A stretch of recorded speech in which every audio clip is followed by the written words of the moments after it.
tarde a todos. Boa tarde. Sejam todos muito bem-vindos à nossa casa nessa tarde. A nossa temática de hoje, ela trata sobre os desígnios das leis divinas, sobre a resignação. Quando falamos em resignação, nós acreditamos, num porvir, num futuro. Então, quando nos resignamos com algo no presente, é porque cremos em algo que está reservado para nós. Não seria impossível nós falarmos em resignação sem atentarmos para o nosso cerne da questão, que é essa crença em algo superior. É a crença num Criador, no nosso Pai. É a crença em Deus. Muitos seres humanos trazem no seu íntimo uma opinião muito bem formada acerca desse tema. Alguns com muitas dúvidas, outros com certezas, seja da existência ou também da não crença num ser superior. Sejam os espiritualizados, todos nós aqui cristãos reunidos hoje, que acreditamos nesse ser superior, sejam os materialistas, que acreditam unicamente na matéria, ou ainda os ateus, que afirmam em nada crer, nós temos que olhar e fundamentar a nossa crença sobre a nossa linha de visão, sobre a nossa ótica. Então, se nós aqui reunidos hoje acreditamos nesse Deus, nós sabemos que Deus é onipresente, Ele se encontra em todo lugar, Ele é onisciente, sabe de tudo, Ele é onipotente, Ele tem o poder absoluto, mas, acima de tudo, Ele é todo bondade. Quando Kardec compilou as obras básicas, no Livro dos Espíritos, ele fez a seguinte pergunta aos espíritos superiores: o que é Deus? Ele não perguntou quem é Deus, porque nós temos aquele velho vício de tentar personificar esse ser. E a resposta dada pelos espíritos superiores foi que Deus é uma inteligência suprema, que Ele é a causa de todas as coisas. Na pergunta 4, ele diz o seguinte: onde pode se encontrar a existência de Deus? E a resposta dada: procurai a causa de tudo que não é obra do homem. A vossa razão responderá. Ou seja, tudo que não foi o homem que criou, tem um ser superior que assim o fez. Pergunta 8. Que se deve pensar da opinião dos que atribuem a formação primária a uma combinação fortuita da matéria ou obra do acaso?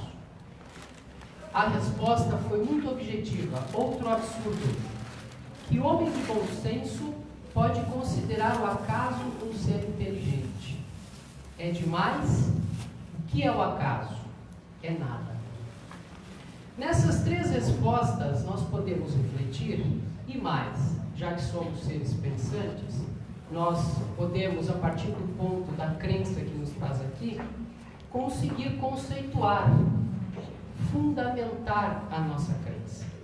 Porque o materialista e o ateu, a primeira indagação que ele faz para o ser que é crente e temente ao ser superior, é como que ele consegue acreditar em algo que ele não vê, que ele não entende ou que ele não consegue sequer conceituar.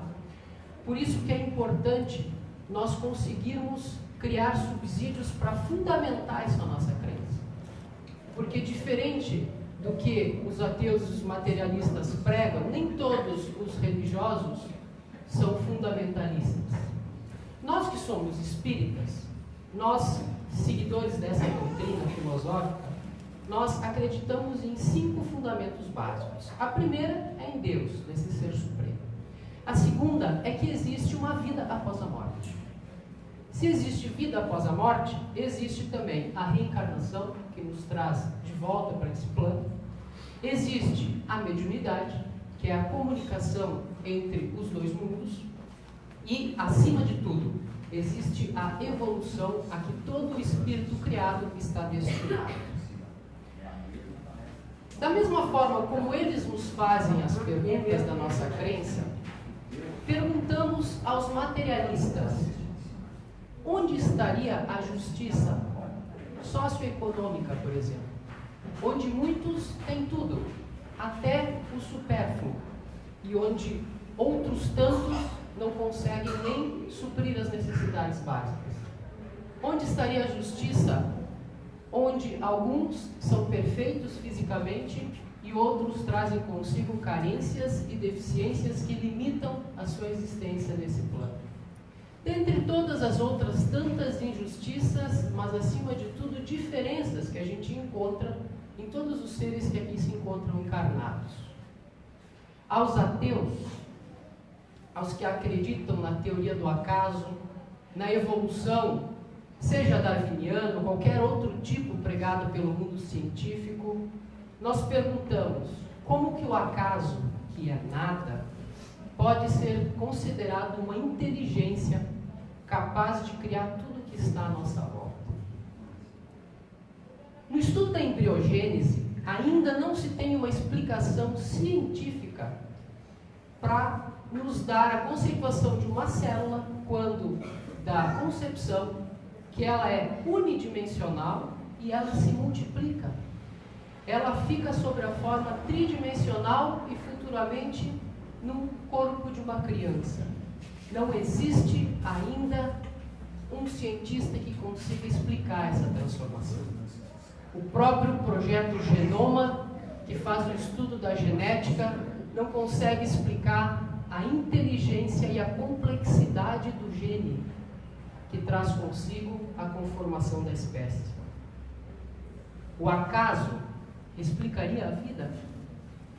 Tese essa, então, que é extremamente defendida pela classe intelectualizada, mas uma comprovação do contrário. Uma pesquisa feita pelos irmãos Igor e Krishna Bordanov com matemáticos do CERN, que é a Organização Europeia de Pesquisas Nucleares, fez um estudo para saber quantas enzimas conseguiriam ser colocadas ao acaso na célula. E depois de vários cálculos, verificaram que o acaso não conseguiria colocar a metade das enzimas necessárias dentro do espaço de existência da humanidade nesse planeta que conseguisse explicar, então, a formação do ser. O acaso não explica a vida. O arranjo das células é intencional, com convenções biológicas complexas e inexplicáveis. A célula obedece um planejamento inteligente. Teriam muitos outros argumentos que a gente poderia trazer com cunho científico para atestar isso. Mas só aqui a gente já consegue ver a divergência de opiniões dentro dessa própria classe, onde uns acreditam e outros afirmam que não existe. Então, eles mesmos acabam se contradizendo nesse sentido. Porque se só acreditam em pesquisas científicas e intelectualizadas, dentre eles existem os que fazem as pesquisas e comprovam o contrário. Então, o próprio homem que se julga intelectualmente privilegiado possui uma limitação tão grande que ele não consegue sequer conceituar ou equiparar-se a esse ser superior.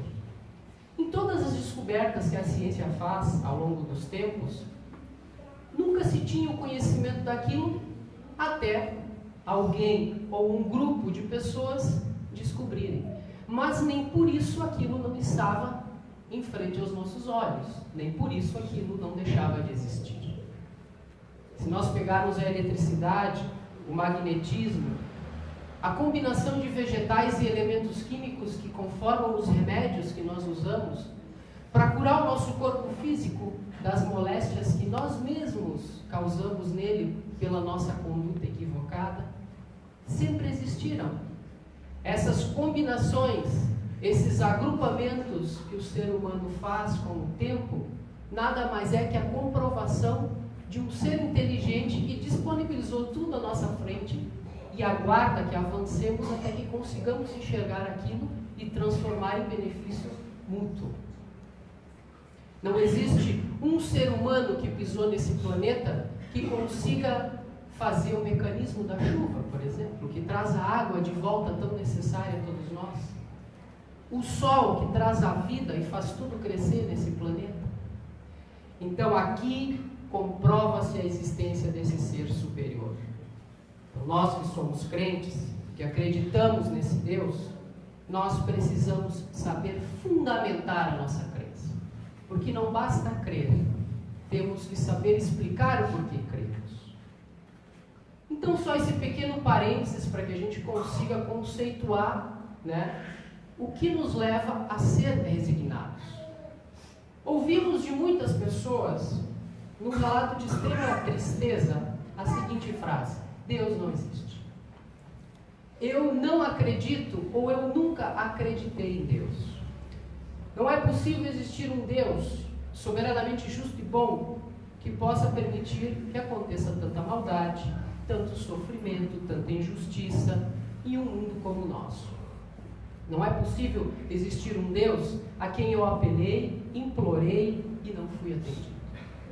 Ouvimos relatos de pais, de mães, que não admitem, não aceitam a partida de um filho e, de forma tão prematura, depois de recorrer tanto a Deus pela intercessão dessa graça, que julga-se esse ser bondoso, e aí, numa extrema consciência de mágoa, falarem que não foram atendidos e proferirem em lágrimas que não acreditam mais nesse ser. Por que Deus permite que soframos se Ele é todo bondade? Talvez seja essa a maior dúvida da humanidade. Porque por mais tementes que sejamos a esse ser, numa perda muito grande, num sofrimento que julgamos insuportável, nos perguntamos: por quê? Por que isso comigo e nessa intensidade? Por que Deus permitiu isso? O fato é que, se examinarmos a vida do berço até o túmulo, a gente vai perceber que alguns recebem uma cota um pouquinho maior de sofrimento, enquanto outros uma dose um pouquinho mais generosa de felicidade e sorte. Outro fato é que pessoas já recém-nascidas enfrentam as maiores atrocidades que um ser pode ter numa encarnação. Podemos pensar em assassinatos, em perdas afetivas, em revés financeiro, nas situações mais adversas. Chega um dia em que nós nos deparamos face a face com a dor. Mas por quê? Se Deus existe, Ele é justo. Ele vê a dor. E se vê, por que permite? Porque parece que algumas criaturas, não obstante o seu caráter, pelo fato de praticar o mal, sua violência, prosperam. Tem sorte, se dão muito bem, ao passo que outros experimentam ainda que honestas e morais, criaturas com comportamento irrepreensível às circunstâncias mais dolorosas. Surge a pergunta inevitável: se Deus existe, Ele é realmente justo, porque permite que os maus tenham sucesso e que os bons sofram? Algumas dessas respostas nos foram dadas por algumas correntes religiosas, mas elas já não são mais capazes de nos consolar. É aquela crença de que existe um paraíso nos aguardando, existe algo superior nos esperando. Mas isso já não nos convence, porque o preço da passagem é o mesmo para todos. Tanto aqueles que muito sofrem, como aqueles que têm uma vida muito tranquila. Então, onde que estaria a justiça nisso? Em 1857, o nosso governador espiritual, que na sua última encarnação nos prometeu um consolador, enviou ao nosso planeta, então, o Espiritismo, com a missão de esclarecer a mente humana e consolar os corações que sofrem, dando explicações racionais claras e objetivas e proporcionando aos seres que enfrentam sofrimentos em suas vidas uma sensação real de que não estão sozinhos. Estão acompanhados por outros corações que os observam e os auxiliam. Temos então a comprovação da reencarnação, que traz explicação para a razão da distinção do sofrimento e das vicissitudes que cada ser passa quando aqui encarnado. No Evangelho segundo o Espiritismo, capítulo 5, bem-aventurados os aflitos. Bem-aventurados os aflitos, pois serão consolados. Jesus indica ao mesmo tempo a recompensa que espera os que sofrem e a resignação que os faz compreender o porquê do sofrimento com o início da cura. Essas palavras podem ser também entendidas como: deveis considerar-vos felizes por sofrer, visto que vossas dores aqui na terra são os pagamentos das vossas dívidas, das vossas faltas passadas. E essas dores, suportadas pacientemente na terra, vão reduzir essa dívida, possibilitando pagá-las no presente e assegurando tranquilidade no futuro. A verdade é que nós somos imediatistas por natureza. Nós queremos tudo para ontem. E nós não conseguimos enxergar com os nossos olhos espirituais, né, que o nosso verdadeiro mundo, a nossa verdadeira felicidade não está aqui. Ela está no nosso plano, na nossa pátria-mãe, que é o mundo espiritual. Todo o sofrimento tem data certa para acabar. Emmanuel falava que a aflição da indisciplina é a desordem. Tem criaturas que são tão indisciplinadas que a sua vida é uma loucura, pois não conseguem nem chegar no horário de um compromisso. Tudo é difícil. Sempre atrasado, sempre afoito, nunca acham as coisas porque nunca colocam elas no lugar. Chico complementou: a disciplina não é uma grade, a disciplina não é uma prisão, é a chave da porta que nos permite entrar e sair quando queremos. Então, quando passamos por algo que julgamos um sofrimento intransponível, devemos nos perguntar: quanto que o meu próprio caráter contribuiu para que eu esteja passando por isso? Qual que é a porcentagem de culpa que eu mesmo tenho desse sofrimento que estou passando? Quando Kardec nos coloca que o Espiritismo é o nosso consolador e que somos espíritos velhos, que já vivenciamos diversas existências, temos que ter presente que as nossas existências são solidárias. É como se a nossa atual encarnação fosse um capítulo de uma novela. Então, quantas existências já tivemos? Pode ser que a pessoa que está sentada do nosso lado hoje seja alguém que eu mantive uma relação há 200 anos atrás. O nosso companheiro de jornada pode ser alguém que eu cultivei uma afinidade há mais de 1000 anos. Uma dor que eu esteja passando hoje, pode ser que a providência divina colocou ela no nosso colo somente agora, depois de 500 anos, porque só agora julgou que nós tínhamos o poder de enfrentá-la. Então, aquele ditado popular que diz que a cruz nunca é maior do que a nossa capacidade de suportá-la, é muito verdadeira nesse sentido, porque sempre julgamos o sofrimento maior do que merecemos. Mas a providência divina, ela é tão correta que ela só coloca nos nossos ombros quando julga que consigamos resolvê-la. Porque nenhum de nós nasce sem planejamento. E o nosso objetivo é que, quando partamos daqui, consigamos sair melhor do que quando aqui entramos. Quando nós planejamos a nossa reencarnação, lá no plano espiritual, nós costumamos pedir pelos sofrimentos que vamos passar. E na maioria das vezes pedimos mais do que conseguimos suportar. Mas aqui no plano espiritual, os sentimentos, os nossos sentidos, eles ficam tão potencializados que a gente se julga capaz.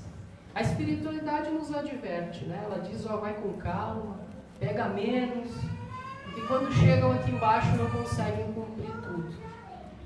Então é exatamente na hora do sofrimento que a gente coloca em prática todo aquele comprometimento a que nós nos colocamos no plano espiritual. Por isso, é preciso evoluir moral e intelectualmente. No momento das aflições, nós precisamos de consolo. do alimento que fortalece o coração, da força, da coragem. E isso a gente só consegue quando a gente consegue expressar exatamente tudo o que já aprendemos até o momento. Aqui sim é a experiência fidedigna da religiosidade. É por isso que muitos abandonam a religiosidade quando enfrentam uma dor. Porque este sim é o supremo teste de fé. Existe uma passagem de Francisco de Assis, onde ele está se deslocando de um monastério ao outro junto com um frade amigo. E naqueles tempos, na Itália, sob uma neve rigorosa, de um inverno muito castigado, ele então atravessa todo esse percurso e ao chegar ao seu destino, ele bate na porta. A pessoa que está do outro lado escuta e pede quem é. E ele fala, é Francisco de Assis, junto com o seu amigo. E o cara lá de dentro não acredita. Ele fecha a porta e diz, imagina, Francisco de Assis vai estar aqui. O frade amigo se senta e começa a chorar. E Francisco de Assis, feito um louco, começa a pular de um lado para o outro e começa a cantar alegre. Esse frade então questiona Francisco de Assis, ficaste louco? A gente está aqui, entregue à própria sorte, caminhamos uma longa jornada, vamos morrer sob essa neve e tu aí pulando de alegria?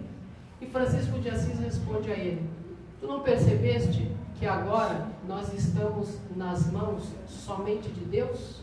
Que mais nenhum ser humano pode interceder por nós? Eu esperei por isso a minha vida inteira para atestar a minha fé.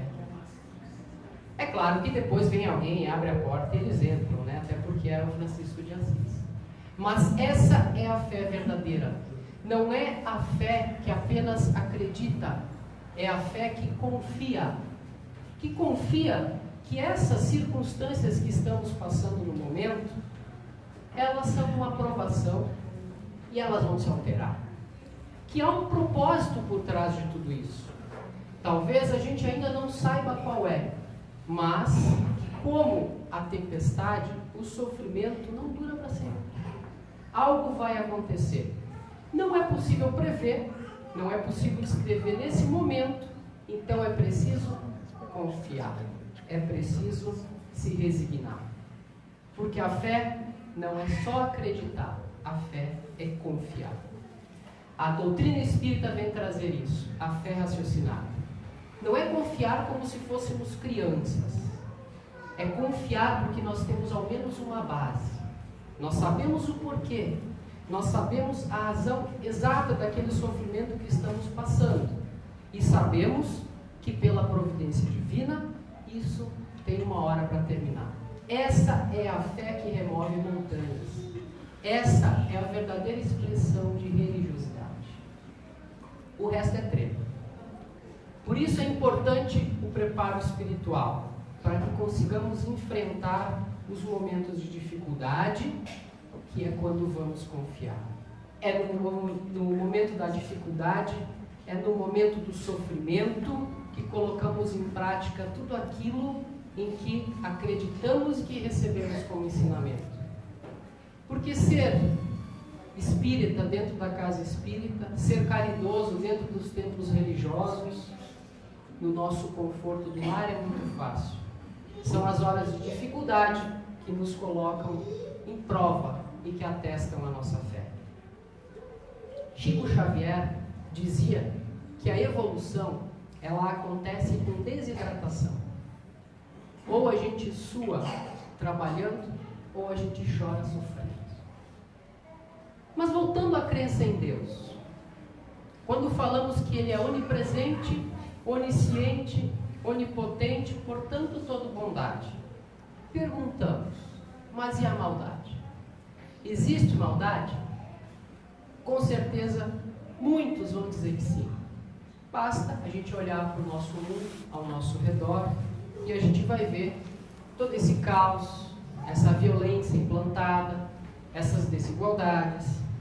E aí, muitos vão dizer que sim, que a maldade existe, e esse é o pano de fundo de explicação dos ateus e dos materialistas. Onde estaria a justiça? O fato é que a maldade não existe, porque maldade é a ausência de bondade. A bondade, ela pode acabar com a maldade, mas a maldade jamais vai acabar com a bondade. Se não, vejamos um exemplo. Peguemos um tirano, um assassino, uma criatura extremamente violenta, que faz mal a muitas pessoas, que já assassinou muitas pessoas. Ele tem também alguém que ele gosta. Ele sempre tem alguém que ele protege. Por que que isso acontece? Porque lá dentro dele, por mais maldoso que ele seja no exterior, ele tem a semente que Deus planta em todos nós, que é o germe da bondade. Então, é isso que temos que levar para a nossa vida. O sofrimento existe, ele tem uma razão, mas ele tem data para terminar. E quanto antes a gente se resignar, arregaçar as mangas e enfrentá-lo, antes a gente vai conseguir também se livrar desse obstáculo. Então essa era a mensagem que nós queríamos deixar na tarde de hoje, que a resignação é importante, mas acima de tudo, que consigamos fundamentar essa nossa crença nesse Deus misericordioso que olha por todos nós. Peço novamente para todos se concentrarem